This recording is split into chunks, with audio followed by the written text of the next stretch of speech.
पिछले एपिसोड में हमने देखा था कि वांग ब्लड टेरिटरी के नए इलाके में आ चुका था जहां पर उन्होंने नई अपनी बस्ती बनाई है। वहां पर आने के बाद वांग ने एक लॉर्ड की आइडेंटिटी चुरा ली थी, जिस वजह से वो सारी चीज जान पाता है कि असल में वो लॉर्ड के पास जो मेमोरी है उसके अंदर उसने क्या क्या स्टोर करके रखा है। उन्हीं मेमोरी के अंदर से उसे एक टेक्निक के बारे में भी पता चला था जिसकी मदद से वो किसी भी बर्फ की बनाई हुई स्कल्पचर के ऊपर जान डाल सकता है। वांग ने वहां पर उस टेक्निक को सीखने की कोशिश की थी जिससे वो आसानी के साथ सीख भी जाता है और अब उसके ब्रेक थ्रू करने का टाइम आ चुका था, तो इसलिए वो वहां से जाओ कंट्री जाने के लिए निकल जाता है ताकि वहां जाने के बाद वो अपना ब्रेक थ्रू कर सके। जिसके बाद यहाँ से ये एपिसोड शुरू होता है। तो इस एपिसोड की शुरुआत में वांग ने अपना टेलीपोर्टेशन पोर्टल एक्टिवेट कर लिया था और वो उसके बीच में आकर खड़ा हो गया होता है। वहां आने के बाद वो कह रहा था कि करीब 40,000 माइल्स दूर है यहाँ से जाओ कंट्री। जिसके बाद वो वहां से आगे बढ़ना शुरू कर देता। आगे बढ़ते हुए उसे एक पुराना घर दिखाई दिया था। वांग जैसे अंदर आकर देखता है उसे पता चलता है ये कोई घर तो नहीं बल्कि ये तो एक टेम्पल है, लेकिन टेम्पल के अंदर तो कोई है ही नहीं। ऐसा कैसे हो सकता है कि टेम्पल पूरी तरह से वीरान बना हो। तभी उसे वहां पर कुछ और लोग भी आते हुए दिखाई देते हैं जो सभी यहाँ पर आराम करने के लिए आए हुए थे, क्योंकि बाहर का मौसम खराब हो रहा है तो ये सभी यहीं पर आराम करने के लिए आए हुए हैं। वांग भी यहीं पर रुकने के लिए आ चुका था ताकि जब मौसम सही हो जाएगा तो वो यहाँ से अपने जाओ कंट्री जाने के लिए निकल जाएगा। लेकिन वो टेम्पल के अंदर एंट्री मारता उससे पहले उसे वहां पर सामने से एक बंदा आते हुए दिखाई देता है जिसकी पर्सनैलिटी थोड़ी सी अलग लग रही थी। उस बंदे ने जैसे यहाँ पर वांग को देखा था वो समझ गया था कि वांग कोई मामूली इंसान नहीं बल्कि एक कल्टिवेटर है। वांग भी इस चीज से हैरान रह जाता है कि अरे इस बंदे ने तो मुझे पहली बार देखते साथ ये पहचान लिया कि मैं कोई नॉर्मल नहीं बल्कि एक कल्टिवेटर हूँ। वो वहां पर उस बंदे की आइडेंटिटी चेक करने की कोशिश करता है कि आखिर ये कौन है, कहीं ये कोई मेरे लिए खतरा ना बन जाए। लेकिन वो चेक ही नहीं कर पा रहा था कि असल में ये बंदा है कौन, न ही वो उसकी कल्टिवेशन के बारे में जान पा रहा था। वो बंदा वहां पर वांग से कहता है कि अरे देखो लड़के, तुम्हें ना घबराने की जरूरत नहीं है, मैं यहाँ पर तुम्हें नुकसान नहीं पहुंचाने के लिए आया हूँ। क्या तुम यहीं से गुजर रहे थे क्या? तुम्हारा नाम क्या है? मैं तुम्हारा नाम जानना चाहता हूँ। जिस पर वांग कहता है कि हाँ मैं यहाँ से गुजर तो रहा था लेकिन मेरा कोई नाम नहीं है, मैं नया आया हूँ इस जगह पर, तो यहाँ से सीधा अपने सफर पे जा रहा था। लेकिन उस बंदे के कहने पर वांग यहाँ पर एक नकली नाम उसे बता देता है। वो बंदा वहां पर वांग से कह रहा था कि देखो कितना अच्छा मौसम है, बारिश वगैरह हो रही है, बारिश में तो ऐसे आसमान को देखते हुए बातें करने का तो मजा ही कुछ और होता है। वो बंदा वहां पर वांग से कह रहा था कि तुम्हारी कल्टीवेशन ना बहुत अच्छी है, अगर मैं गलत नहीं हूँ तो तुम हाल फिलहाल में ही अपना transformation of god level breakthrough करने वाले होगे, क्योंकि तुम्हें देखकर मुझे ऐसी ही फीलिंग आ रही है। वहां पर जो पहले आए हुए बंदे थे वो लोग उस बंदे से कह रहे थे कि अरे तू तो पागल है, ये क्या कल्टीवेशन लगा रखा है, आखिर ये होता क्या है, हमें तो नहीं पता कि ये कल्टीवेशन क्या होता है, लगता है तेरा दिमाग फिर गया। उस बंदे को गुस्सा आ जाता है कि तुम लोगों को नहीं पता कि हम यहाँ पर दो बड़े लोग आपस में बातें कर रहे हैं ना कि कल्टीवेशन क्या होता है, तो तुम लोग अपना दिमाग बंद करके रखो, तुम लोगों ने कल्टीवेशन नहीं करी तभी इसके बारे में नहीं जानते हो। वो बंदे भी हैरान के लगता है क्योंकि बुढ़ाऊ पगला गया, ये कैसे अनाप शनाप बातें बक रहा है, हमें तो कुछ समझ ही नहीं आ रहा। वो बंदा जो था वो यहाँ पर लाइफ, डेथ, कल्टीवेशन, इमोर्टैलिटी इसी तरह की चीजों की बातें कर रहा था। उन लोगों को तो समझ नहीं आता, लेकिन वो बंदा वांग से कहता है कि तुम्हें समझ में आया कि मैंने यहाँ पर क्या कहा? जिस पर वांग कहता है उतना कुछ खास तो नहीं समझ में आया, लेकिन हाँ आपकी बातों से लगा कि आपकी बातों में दम जरूर होगा, आप कुछ सही कह रहे होगे। वो बंदा कह रहा था कि आजकल की जनरेशन ना कई लोग कल्टीवेशन पे उतना ध्यान भी नहीं देते, इस वजह से लोगों को कल्टीवेशन के बारे में उतनी सारी चीजें पता भी नहीं है। ऐसे ही चलता रहा तो आगे का फ्यूचर कितना ज्यादा खराब हो सकता है। वो बंदा बिल्कुल थोड़ा पागल जैसा लग रहा था, बात बात पे वो कुछ भूल जाता तो बात बात पे वो जोर जोर से हंसने लग जाता। कोई भी उसे पहली नजर में देखेगा तो साफ साफ कह देगा कि ये बंदा तो पागल है। वो बंदा वांग से कहता है कि हाँ मैं अभी तुम्हें क्या बता रहा था, तुम मुझे बताओगे? मैं भी तुमसे कुछ कहने वाला था ना, लगता है मैं भूल गया कि क्या कहने वाला था। वहां पर मौजूद जो लोग थे वो लोग वांग से कह रहे थे कि अरे तू चला जाए यहाँ से, ये ना तेरा दिमाग खा जाएगा, ये एकदम पागल आदमी है, तो इससे दूर ही रह तू। वो बंदा जो था वहां पर वांग को बता रहा था कि तुम जरा बारिश को देख रहे हो ना, ये आसमान से गिरती है तो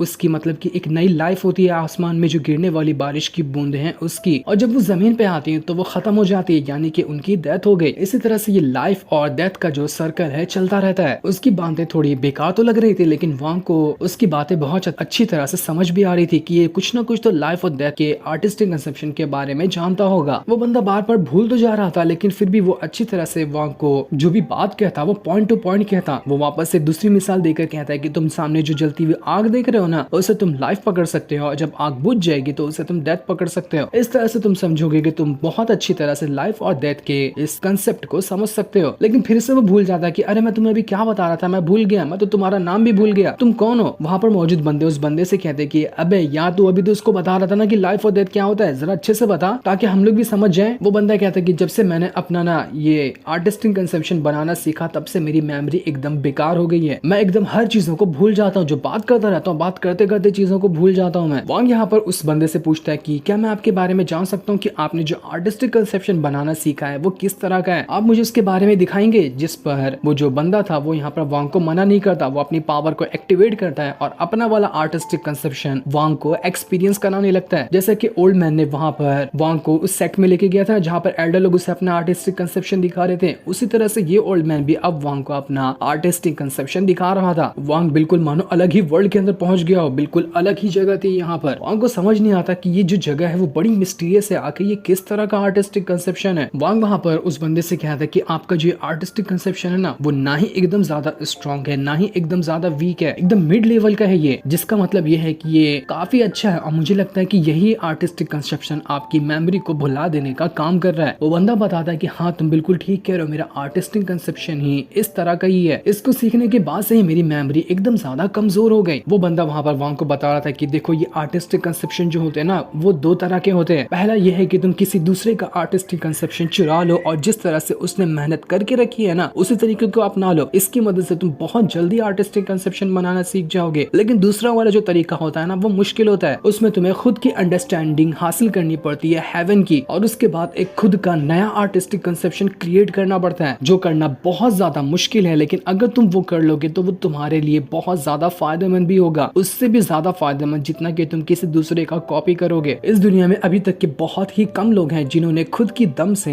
हेवन की अंडरस्टैंडिंग हासिल की और अपना आर्टिस्टिक कंसेप्शन बनाया, वरना ज्यादातर लोग तो दूसरे का ही कॉपी किया कर लेते। वांग ये सारी बात सुनकर एकदम ज्यादा अंदर से थोड़ा खुश भी हो रहा था, क्योंकि वो उन्हीं इंसान में आता है जिसने खुद की अंडरस्टैंडिंग हासिल की, उसने इतने ज्यादा सालों तक के मॉडल की तरह जिंदगी गुजारी और लाइफ और डेथ के आर्टिस्टिक कंसेप्शन को सीखने की कोशिश की। इस वजह से उसने किसी दूसरे का कॉपी नहीं किया और अपना खुद के अंडरस्टैंडिंग से अपना आर्टिस्टिक कंसेप्शन बनाना उसने सीखा। वो बंदा वांग से कहता है कि मैं ना तुम्हारे अंदर बहुत ही अच्छा वाला फ्यूचर देख पा रहा हूँ, मुझे पूरी उम्मीद है कि तुम आगे चलकर बहुत ज्यादा आगे जाने वाले हो। इसके बाद वो ओल्ड मैन यहाँ पर वापस से वांग को लाइफ और डेथ के बारे में अच्छे से समझा रहा था, क्योंकि ओल्ड मैन समझ चुका था कि वांग ने खुद का अपने मन से आर्टिस्टिक कंसेप्शन बनाना सीखा है और उसका आर्टिस्टिक कंसेप्शन लाइफ और डेथ का है। वो थोड़ी पानी की बूंदों को उठाता और उससे कहता कि जब तक पानी तुम्हारे हाथ में है वो उसकी लाइफ है, और जब हाथ से वो पानी नीचे गिरकर खत्म हो जाए या फिर वो हवा बनकर उड़ जाए तो उसके बाद उसकी डेथ हो जाती है। ये इतना सिंपल सा कॉन्सेप्ट है जिसे तुम्हें समझना होगा। इस टेम्पल के अंदर तुम्हें जो मूर्तियां दिखाई दे रही है वो मूर्तियां कभी पहले किसी इंसान की हुआ करती थी। जब वो इंसान जिंदा था तो वो उसकी लाइफ थी और आज मरने के बाद जब वो मूर्ति में बदल चुका है तो ये उसकी डेथ है। वांग उसकी हर एक बात को बहुत अच्छी तरह से समझ रहा था, जिस वजह से वांग की जो अंडरस्टैंडिंग थी उसके आर्टिस्टिक कंसेप्शन को लेकर वो पहले से भी ज्यादा बढ़ जाती है। वो अपने आर्टिस्टिक कंसेप्शन को और अच्छे से समझने लग गया था। जिसके बाद वो जो बंदा होता है वो वांग से कहता है कि अगर तुम समझ गए हो तो अच्छी बात है और नहीं समझे हो तो वो तुम्हारे ऊपर ही डिपेंड करता है। और इतना कहने के बाद वो बंदा वहां से जा चुका था। उसके जाने के बाद जब वांग यहाँ पर अपनी आर्टिस्टिक कंसेप्शन की और अच्छे से अंडरस्टैंडिंग के बाद उसे एक्टिवेट करता है तो वो काफी ज्यादा खुश था, क्योंकि ये इस बार पहले से भी ज्यादा अच्छी तरह से बन पाई थी, क्योंकि वांग ने अब पहले से भी ज्यादा अच्छी तरह से लाइफ और डेथ के कॉन्सेप्ट को समझ लिया। वो बहुत ज्यादा खुश था कि आखिरकार मेरी आर्टिस्टिक कंसेप्शन की अंडरस्टैंडिंग है ना वो काफी ज्यादा अच्छे से हो चुकी है। इसके बाद वांग वहां से